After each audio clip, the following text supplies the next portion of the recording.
All right, that's exciting. My name is Todd Berkey, for those of you who I haven't had a chance to meet. I'm one of the pastors here at Grace, and I work typically with our young adult ministry named Junction.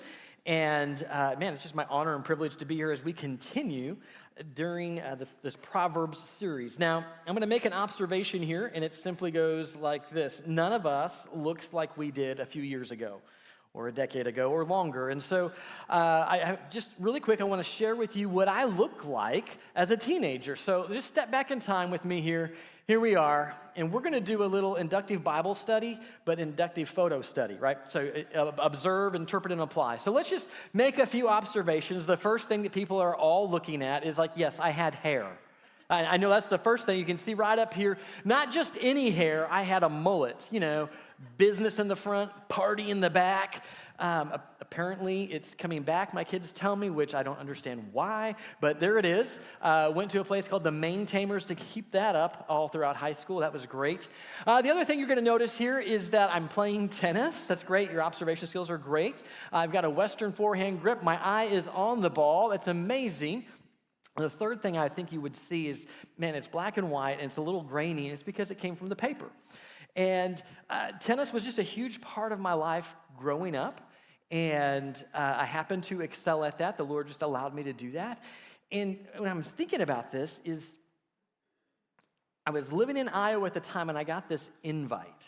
The United States Tennis Association was hosting an elite training camp for 20 players within a 5-state area of guys and girls, junior players, gather together, and you got to go to this elite training led by Vic Braden. And you're like, who is Vic Braden? If you were a tennis player in the 70s, 80s, 90s, and even early 2000s, he is a legend.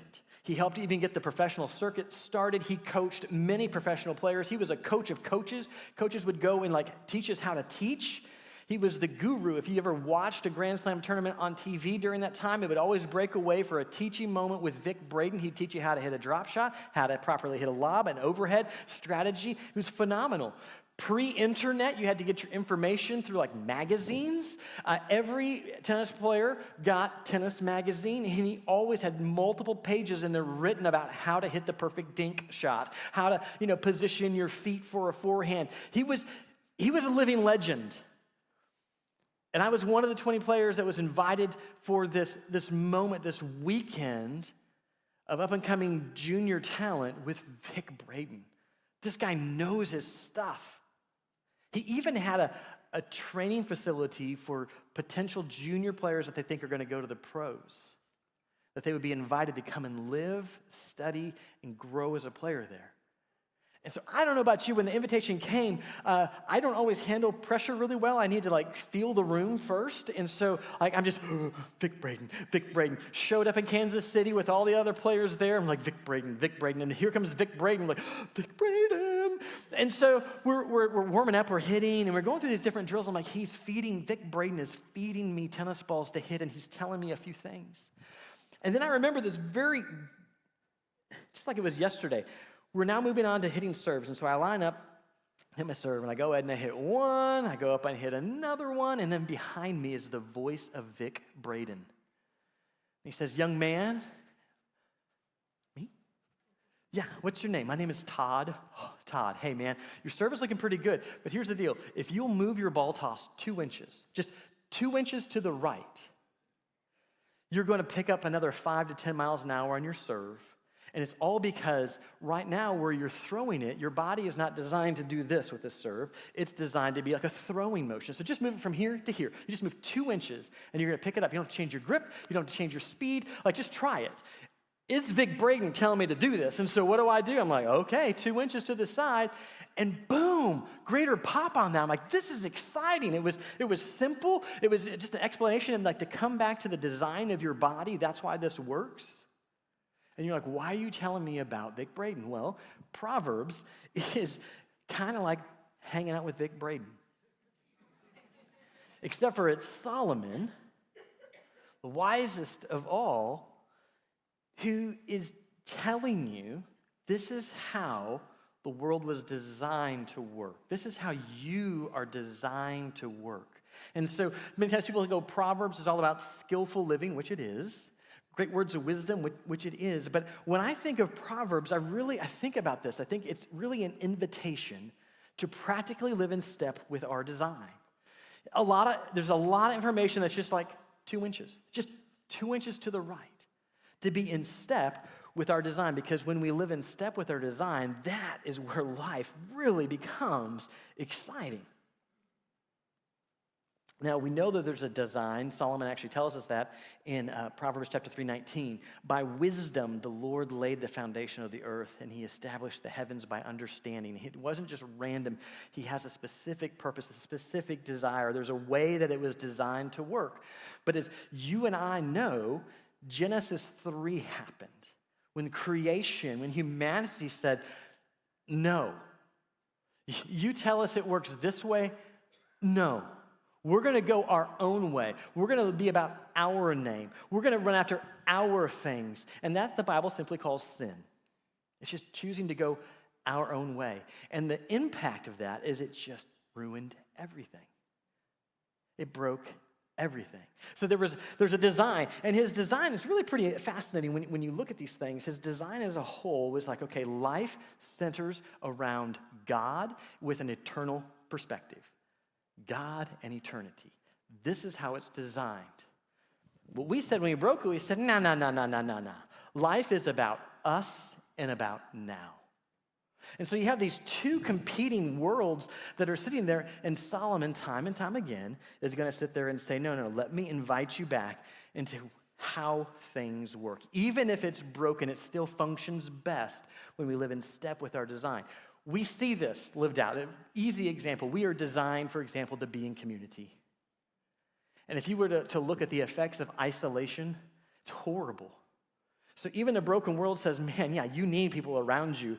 They can't explain why necessarily, but it's because we were designed, a 3-in-1 God designed us to be in community. And so even the broken world goes, yes, there's wisdom back in what he has said to live in step with your design.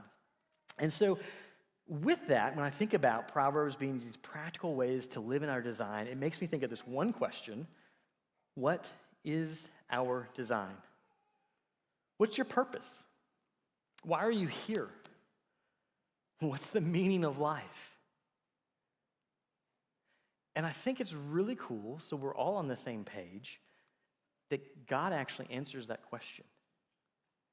In Genesis chapter 1, verse 27, after he's created the whole stage, all these things he's put together, then he's creating humanity. And what does he say? God created humankind in his own image. In the image of God, he created them male and female. He created them. What is our purpose? It is to image God. Now, that's great, Todd. Do you see the beauty and the freedom of that? See, so many young adults that I will work with in youth, when I did youth ministry, they'll sit there and it's like, I'm just trying to figure out what's the purpose of my life. Am I supposed to be a mechanical engineer, or am I supposed to be a mechanic? Am I supposed to be take job A or job B? Like they're thinking that their purpose is tied up in what they do. And they're like, no, your purpose is to image God. And you can do that as a mechanical engineer. You can do it as a missionary. You can do it as a mechanic. You can do it as a husband, as a wife, as a single person. Like there's never a place that you can go that you can't image God. So you are empowered, and I am empowered to live in purpose everywhere we go, whether we're at a job or we're at the gym, whether with our friends or around strangers, whether we're in public or we're alone. We can always live on purpose to image him. And how do we image him? Well, we've got to get to know him. In Genesis chapter 3, right? God comes walking in the garden like he would normally do, looking for Adam and Eve because they would hang out together, learn about who God is, and then they had an arena to image God in. To live as he lives, to speak as he speaks, to act as he acts, to respond as he responds. Isn't that cool? God's will for your life is to image him.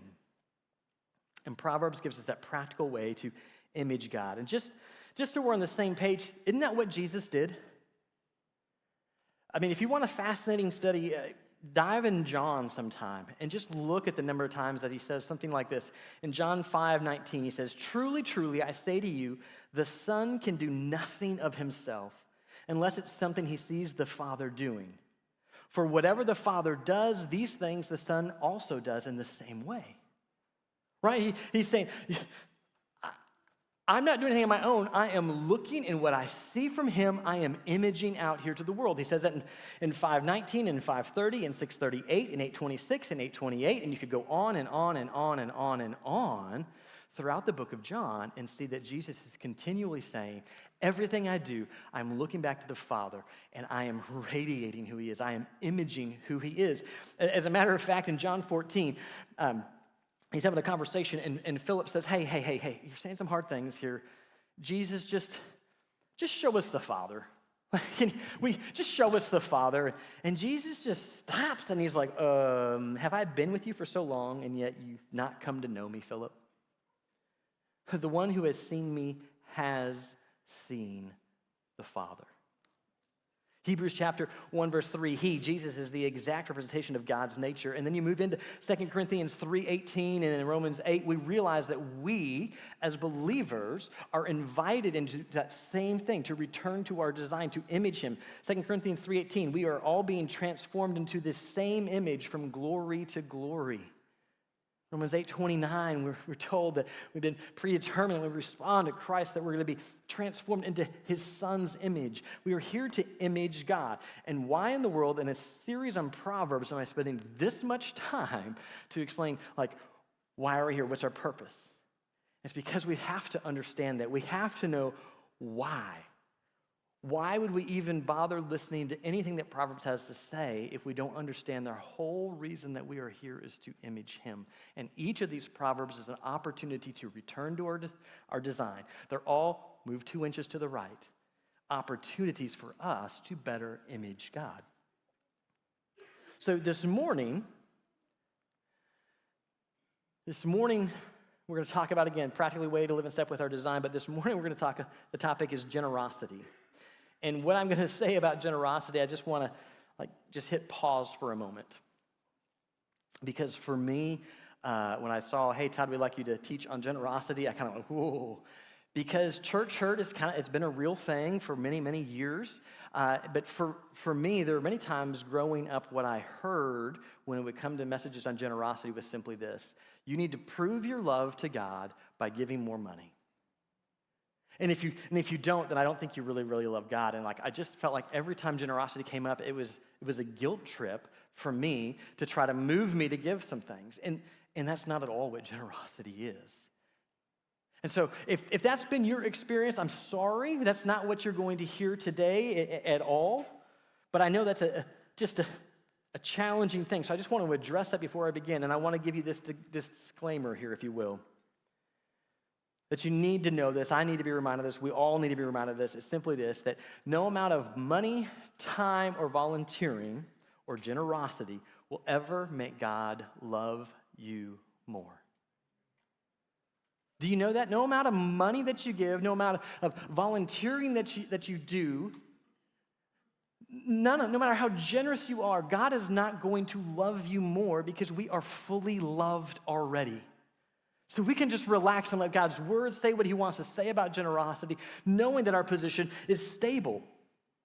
Because the reality is, if we've relied on God to fix our brokenness, because everything is broken, we were broken. We were sitting here saying, it is all about me, and it's all about now and my needs. And we realized how empty that is, that none of it satisfies. And that's what leads us to go, what the heck am I supposed to do? That drives us to the cross, where Jesus says, man, you are broken, and the only fix for that is not giving me more money, not giving me more time or more of your talent. It's by simply believing in the grace of God. We are saved by grace alone, through faith alone, in Christ alone. And that is it. And that is great news. If you've never heard that, if you spent your whole life in church and all you've been doing is trying to live better to impress him, it doesn't work. God's grace is what saves us and what holds us, and that is worth celebrating massively. So we're stepping into this.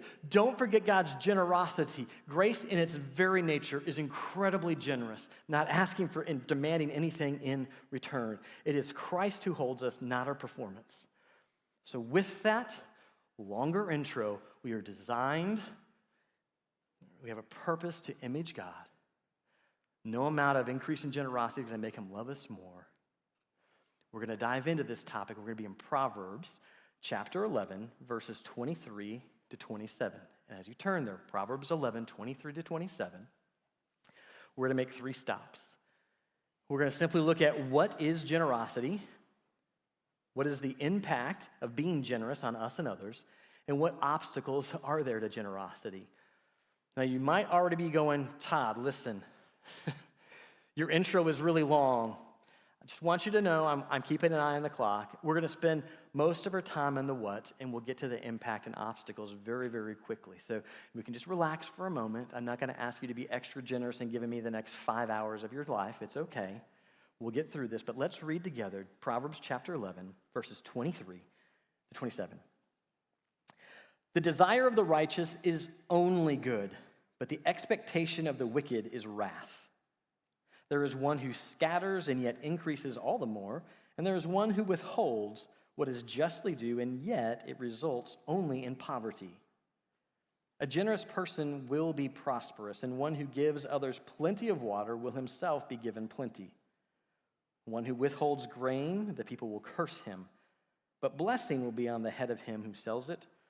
One who diligently seeks good seeks favor, but one who seeks evil, evil will come to him. That's Proverbs chapter 11, verses 23 to 27. And one of the things that I love about Proverbs, they make it really easy, kind of like Vic Braden, right? There's always like, which of these two options do you want to be? Do you want to be the righteous or the wicked? Do you want to be the wise or the fool? You know, like they make it really easy. Like, I think I know the right answer. It's like, this is where I'm supposed to go. And so we're tracking two pathways here, righteous and wicked, as we go through here. So it's really easy. Proverbs typically are easy to understand. This one, it would be the righteous are generous and grow. If I had to sum it up, I'd be the righteous people are generous and they grow. Wicked people hoard and hurt. Righteous are generous and they grow. The wicked, they hoard and they hurt. So with that, let's dive into what exactly is generosity, just so we're on the same page. We see this here in 11:25, that it's both an attitude and an action. A generous person will prosper. Let me just stop there. I made it blue. A generous person. Now, the word person in Hebrew actually would be translated as soul. And a lot of times if we hear soul, we think, oh, that's the space where the Lord is going to come in and that seems empty and he will fill. We think more that's a Greek word using of soul. The Hebrew side of this is all desire, like your baseline of how you view the world around you. It's your passions, base appetites, this inside attitude. Generosity then is not what they're doing. This is saying the generous soul, the person who's like, I just desire generosity, I long for generosity, is what I am. It's an attitude of that. It's a little bit like this. I love movies in general. Saw Top Gun way back, game changer in my life, right? And then they come out with Top Gun Maverick. I'm like, wait, what? And there's this line in there where they're asking Tom Cruise's character, like, hey, why are you still a pilot? You should be all these things, not just this. And he's like, it's kind of hard to explain. It's not what I do. Being a pilot isn't what I do. It's who I am. It's not what I do. It's who I am. And that's exactly what's going on here. The generous I am person, it's not what he does. It's like, this is what I'm created for. I am created to be generous. That's the attitude of the righteous. So there's an attitude here, but it's also action. The righteous person, a generous person will be prosperous. The one who gives others plenty of water will himself be given plenty. Gives, they actually follow through. So it's both an attitude and it's an action. And you can't have one without the other and really be generous, right? In James, he talks about if you just have like, oh, I just have the attitude, like that's just really bad, and somebody should do something about that, like I'm generous. What does he say? Like somebody comes to you and they're like, man, they're cold. Like, oh, go be warm and go be fed, but you don't do anything. Great, you had the attitude, but no action. That's not what living generosity out is. And then in Matthew, right, Matthew 15, he says, man, these people, they honor me with their lips. They say the right thing, but their hearts are far from me. Or as he says in Malachi or Malachi, the Italian prophet, the last book of the Old Testament, God is leaning into them a little bit, and he says this, man, you guys say how tiresome it is to keep your commands.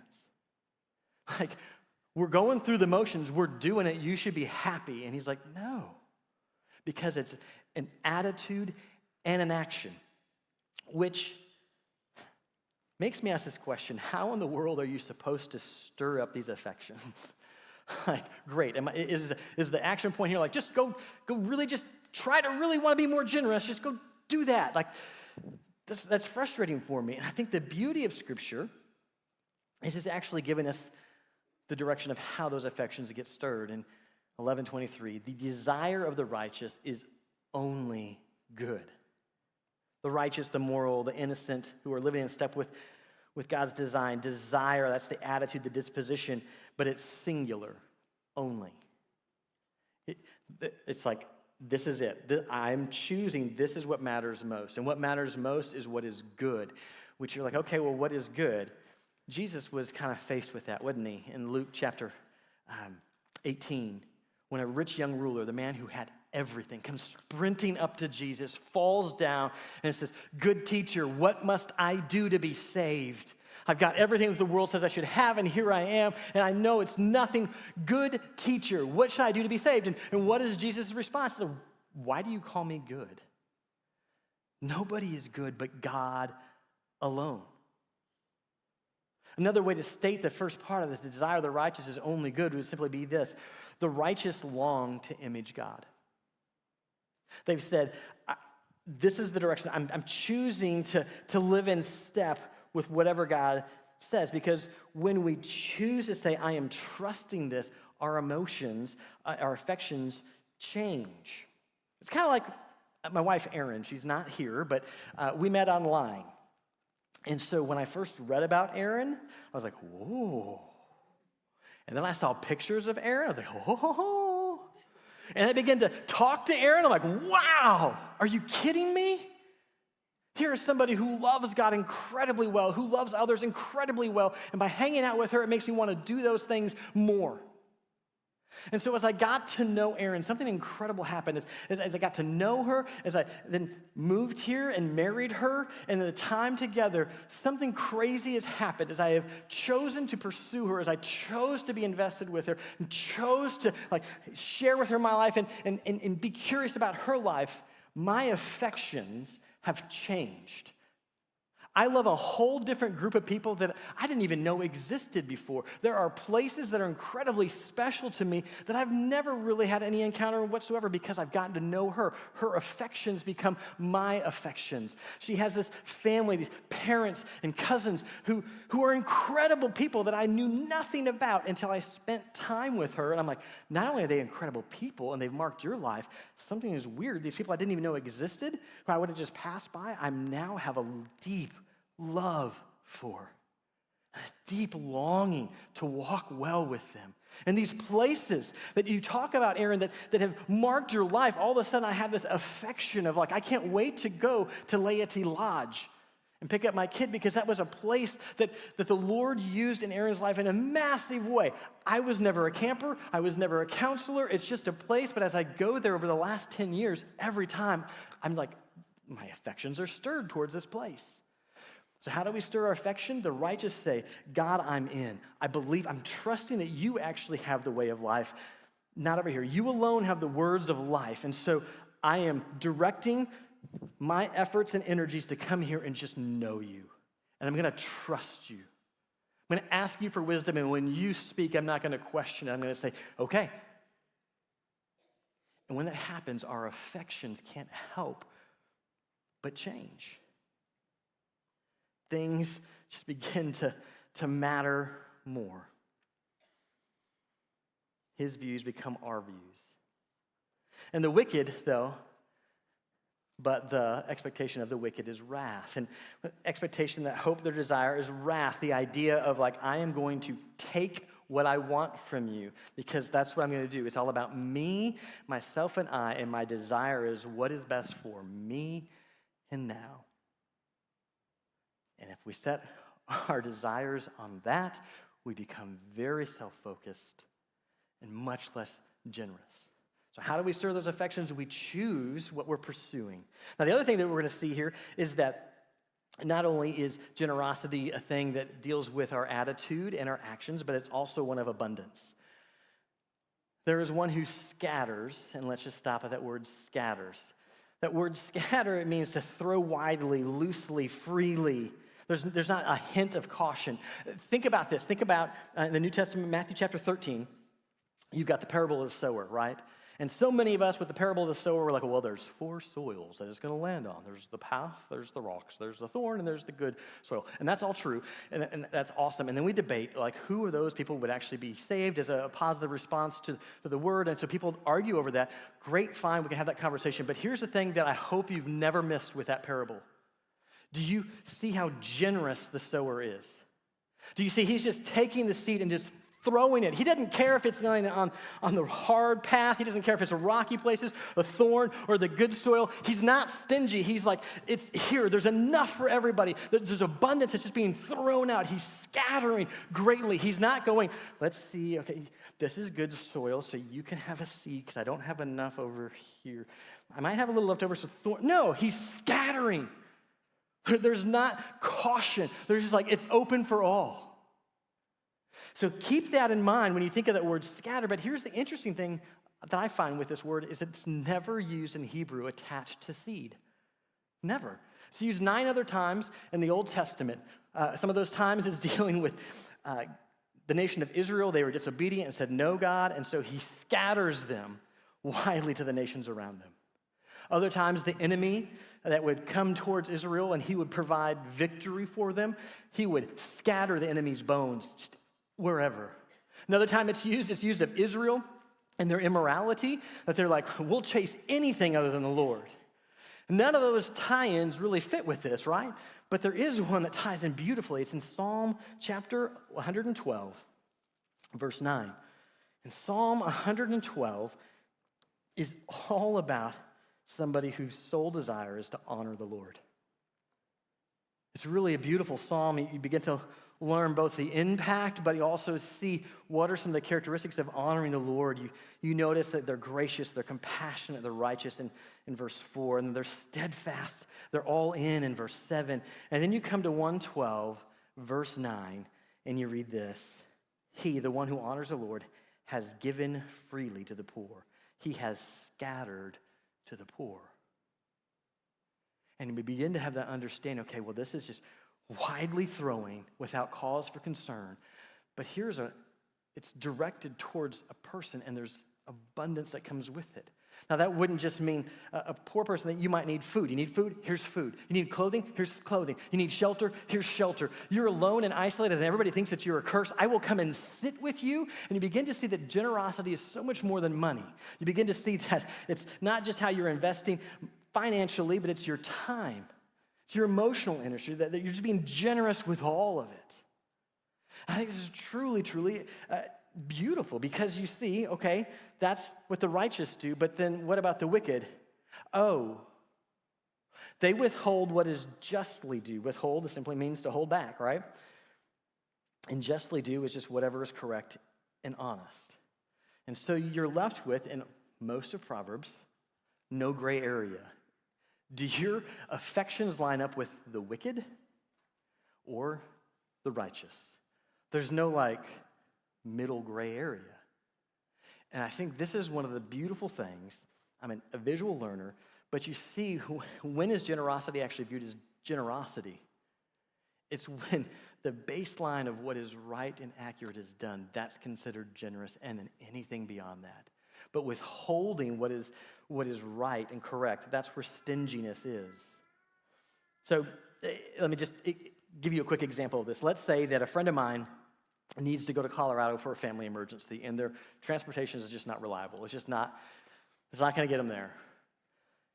And so I'm aware of that need. I've just heard Todd talk about generosity. It's not just financially, and so I'm like, well, you know what? The Lord begins to stir my heart. I have a reliable transportation. They can get them there. I literally live 1.5 miles from work. I could bike here. That's not a problem whatsoever. And my wife and I work at the same place. We could just carpool together. It'd be fun. Hey, friend, you can use my car to drive out to Colorado to see your family. Come get it on the 11th. They show up on the 11th. Me being stingy would be like, yeah, no, you can't have the... I know I told you I would, but I'm going to go back on my word here. That would be being stingy. But me being generous would say, here are the keys. Here they are. I'm honoring what I said I would do. That would be generous. But that's just like the starting point, doing the right thing at that moment, what I said I would do. Imagine this. Generosity can continue to grow and grow and grow. What if I said, man, you know what? I want them to ride it, like have the best ride possible. So I'm gonna make sure I've got the oil changed, make sure the tires are set for it. I'm gonna wash the car. I'm gonna clean out all the stuff that's in there. I'm gonna go ahead and load it up with bottles of water because they're probably gonna get thirsty as they go. And so they come to get it and it's clean. I don't have to tell them what I've done.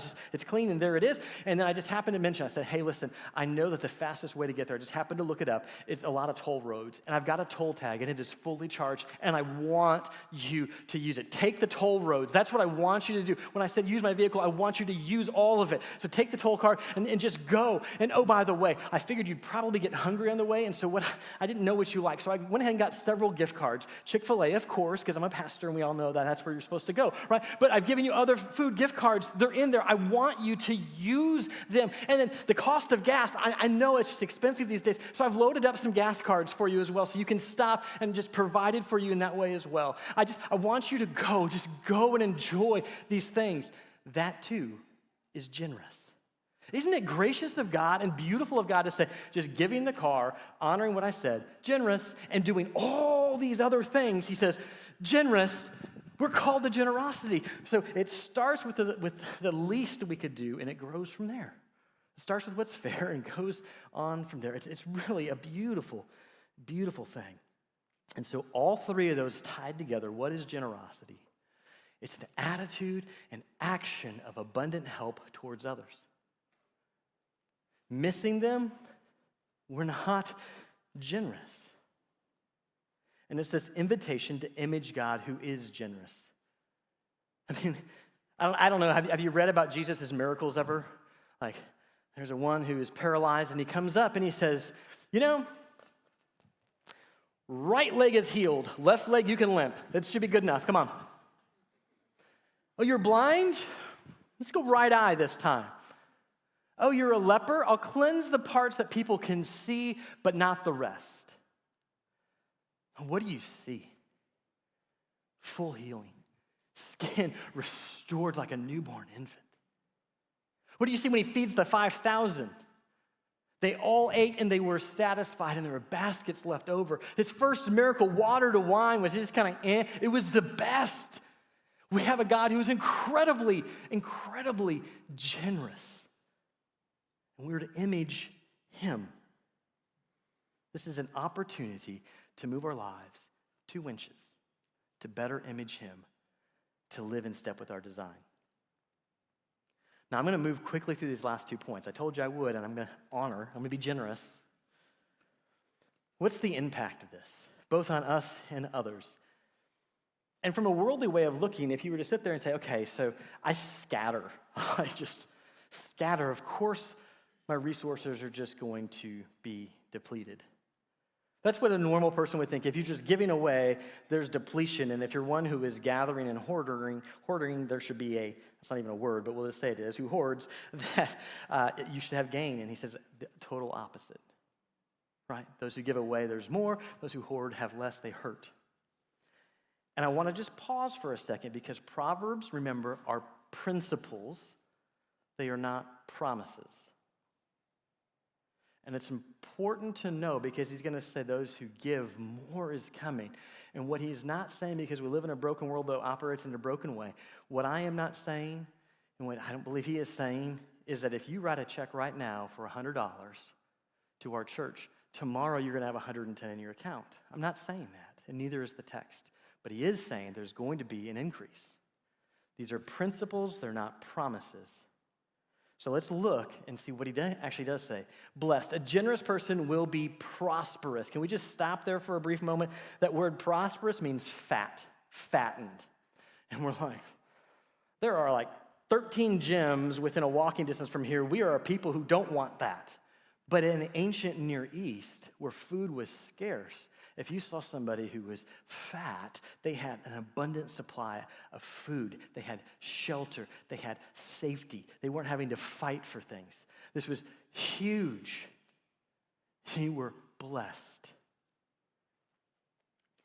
A generous person will be fattened, and one who gives others plenty of water literally means drench. Those who drench, not mist, but drench will himself be given plenty. That word given plenty is soaked. Hosea chapter 6, verse 3 talks about it. Like, hey, if we return to the Lord as we wait for him, he's going to show up like the spring rains that soak the ground, they come in and they cause this incredible growth.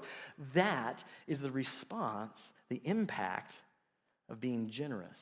There's probably, again, two things that are going on here. One of them is, remember, the desire. Pursue the Lord, the desire is to be generous. And now when I see that desire being acted on, I'm like, wow, I received some benefit. Even the broken world is confused by this. I was doing some studies, just looking at surveys. In 2021, there was a study done on very generous people versus very stingy people. And what they defined, like, what makes a generous person, and it wasn't all about money. They had to answer questions like, do you give directions when people ask for directions? Do you offer to walk your neighbor's dog when they've hit a hard time or bring them food? Do you donate your clothing to charity? Like, the bar wasn't necessarily super high. And so you have the generous people, very generous people who are saying yes to those things. And so the very stingy, do you give directions? Nah, don't know, can't be interrupted. Like, so that's their baseline. It's not just a monetary thing. But what this study found was that people who were very generous, they were 2 times more likely to be satisfied with life. They were 3 times more likely to say that their life had meaning. They were happier with their jobs. They were happier with their family. They were happier with their possessions. And they had more close friends. And the people were a little confused, like, how can that be? You're giving all these things away. You're spending all this time looking at others and not yourself. Like, well, I don't understand. 2014, there was a stinginess survey done. Crazy, like who would do that? But they did a stinginess survey, and what they found was the people who were being stingy, that they had increased stress, and those who were generous, thank you, their stress levels were lower. 2015 in British Columbia, they did a blood pressure study. They were like, okay, we have these people who are in, we're going to give half the people $40 a week, and they have $40 a week for 10 or 15 weeks. I forget, but it's a longer duration. Every week, you had to spend that $40 on one purchase for yourself. Bring us a receipt to show that you actually did that. Other group here, you have $40 a week for the next 10 to 15 weeks. You have to do one purchase, $40, and it has to be for somebody else. And we're going to hook you up, and we're going to measure your blood pressure. And it was interesting because they came back and it said, the people over here who bought for themselves, there was no impact whatsoever with their health or their blood pressure. But those over here who actually were generous and gave away, their blood pressure was lowered, and by the amount was based on how well they knew the individual that they were giving to. It's interesting, and they're sitting there going, we don't really understand how this all works. The Lord has told us we are designed to be generous, and so even in a broken world, when we begin to operate 2 inches to the right by being generous, it has beautiful impacts on our life. The other interesting thing, just kind of a side note for you, all the studies that came out, they said these 2 things which I find are really fascinating. They said, if you come into the idea of being generous only to get the benefits, you don't get the benefits. It just doesn't happen. We don't know why. But if you come in trying to manipulate the system, us and now, I'm only doing this so I can have this, this doesn't happen. And the other thing they said is, if you just did one act of generosity, it doesn't really have any impact. It's when there's a consistent lifestyle. That's why there was $40 a week for many weeks. That's when they saw greater and greater and greater benefits. So it's interesting that they're sitting there going, when a person has a habit of living in a generous way, there are benefits, but we don't really understand. And again, we have the beauty of knowing we are made to image God, and God is an incredibly generous God. So when we live and step with our design, great things unfold. I think that's one of those things of being fat and soaked here, right?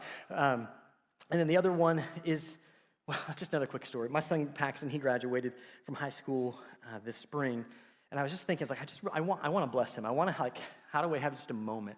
And so I invited all of the men who have just spoken wisdom into his life for a lunch, and because we couldn't find a dinner that was open, so we did a lunch. So I reached out to all these different guys, and some could make it, some couldn't. Those who couldn't had to have them write a letter, send it to me. And then we all went to just a nice place. He likes Casa de Brazil because he can eat. Like, it's crazy. The servers are like, you sure you want more? Oh, yeah, more. Can I have the whole skewer? And can you bring another skewer? I mean, he can eat. And so it's his favorite place with all of these men around, and I'm so excited for that day. Day comes, I'm like, I can't wait for him. It's going to be so good for him. I mean, it's going to cost me a lot of money because I'm picking up the tab for everybody else. as I sat there, do you know what through my mind? Not how much is it going to cost me? Not like, that was a lot of work to do all this. It was like, man, my desire was just to bless him. And I sat back and I was like, my tank was so full of seeing these men encourage my son, them being generous towards him. I'm like, wow, my desire for blessing for him turned around to actually bless me. So when we're generous, that desire to image God, and we see it satisfied, we're like, yes, it fills up our tank. I think in a non-broken world, and we even see it now when we, as believers, we come in and we present to the Lord, here's what's been done, and he rewards us for that. So there's gain that comes with it too. But it's not a guarantee here and now because we're in a broken world, but for sure, that blessing that comes back. But what about the impact of the wicked? Well, the one who withholds grain, the people will curse. The idea like, dude, he's selfish. But it also carries the idea of Exodus 22 and following, where it's those who are defenseless calling out to their maker, asking them to stand in the gap and bring judgment on the wicked person. So this is both your reputation with people. They're not looking at you like you're cool, you're stingy, and asking God to bring down a curse. Now, the obstacles of generosity, and we'll move so fast through here. Greed. One who withholds grain, the people will curse. The word for grain here, it's not talking about extra stuff. It is wheat, it is barley, it is the necessities of life. And so the one that says, well, they need this, so I have it. It's in my storehouses. But if I hold it back, prices will go up and I will have more. Because it's all about me. It's all about my greed.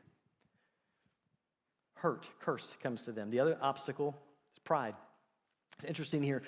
One who diligently seeks good seeks favor, but one who seeks evil will come to him. Seeks is used 3 times. It's not the same word ever that's used there. There's 3 different words. The first one there is one who diligently seeks good. They're talking about the righteous. So the righteous who diligently seek, and it really is that idea of just determination. It doesn't matter what obstacles I face. This is my desire. I am seeking after this. Nothing will stop me. The second seek here, the one who is determined for good, seeks is just begging, pleading for favor, for like approval almost, but coming around to like favor is just living in design. It's your honor. And so if I were to turn that into the Todd Berkey translation, which will never come out, it's simply this: the righteous are determined to pursue good and plead to see God's image displayed. But then the third seek is really interesting here. It's the idea of before you ever do anything. It's making this careful search. It's this doing an investigation. You're inquiring. You're like, And evil is the opposite of good. Good, kingdom, remember, God, eternity. Evil, me, and now. Genesis chapter 3, man, what was the temptation? You will be like God. You'll know good and evil on your own. You'll have no need for him. You can operate in independence. So the one who was going like, how out of all of this do I end up elevating my name? It's all about me. The 2 obstacles we see in this passage to being generous: greed and pride. And hoarding ends up only hurting others and hurting self. Because the reality is self-sufficiency will never satisfy, because it's always looking to lesser broken things to find security, and none of it does. We've covered a ton of ground. We even missed the very first point, didn't we? We were reminded that Proverbs, it's an invitation to practically live in step with our design. A whole bunch of 2 inches to the right, 2 inches to the right. Generosity is an attitude and action of abundant help towards others. The impact, generosity, grows. It grows us and it grows others. Fat and drenched and soaked. Hoarding hurts us and others. And the obstacles are greed and pride, because they look to the broken things to find security, which just is not there. Now, okay, that was great. The righteous, they're generous and they grow. The wicked, they hoard and hurt. Got it, Todd. That's awesome and amazing. I want to share with you one last little story, illustration, insight to my soul. Are there any gum chewers out there? It doesn't, like, anybody like gum? Okay, great. This is a little observation into my life. When I have my pack of gum and there's 1 or 2 sticks left, this is how I eat gum.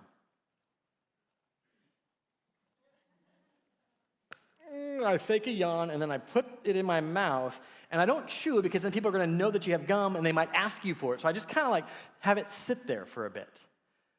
I like hoard. When there's not much in the pack, I hoard. But when I have a new pack of gum, I'm like, hey, you want a piece? Do you want a piece? You want a piece? You need 2 pieces. Here. Like when my pack is full, I'm generous all over the place. And I share that story about gum to encourage us as followers of Jesus. God is an incredibly generous God. He did more than just transfer us from a place of doom and destruction to eventually someday life. No, he's given us life abundantly here and now.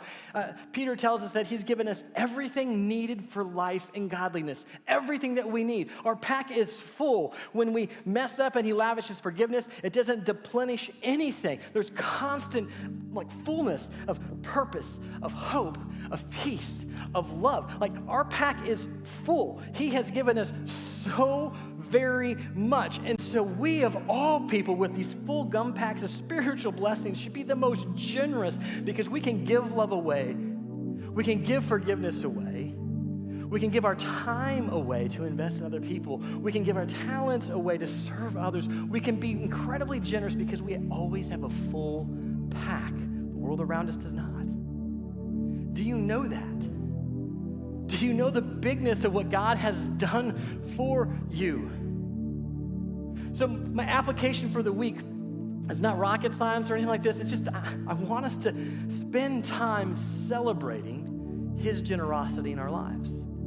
Maybe you just take a moment, you just begin to jot things down, like, I've seen him do this. He gave me his grace. I don't deserve to even be known by him, but he knows me and he loves me and he forgave me. He's given me purpose to image him. I can be a part of that anywhere I go. He's made that really pretty simple. He's continually loves me. I don't know all the things that you're going to write down. He's provided probably in unexpected ways. Oh, there was that time that I was lonely and isolated, and all the people I thought were my friends, none showed up, and I got this weird call from somebody I haven't talked to in years. God was so generous. And as we begin to celebrate the incredible things that he has done, we realize our pack is full.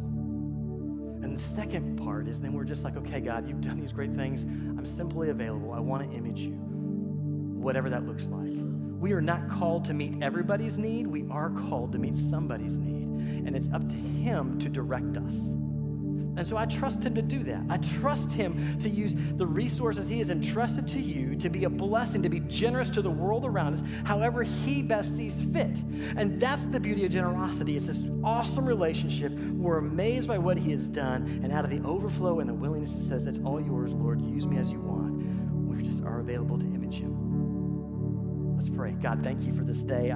I use a lot of words. I talk fast. I move around. I understand that, Lord, and I pray as this morning has unfolded that you've encouraged us, you've reminded us of your incredible generosity towards us. I pray if there's anybody here who is like, man, I've been just existing all this time. I thought that church was always about just doing more and more and more and more, and it's left me empty. Father, I pray that your Spirit would just move in such a mighty way to remind them and show them that you are generous and that you fix brokenness, not because of what they will do or could do, but simply because of what you have done.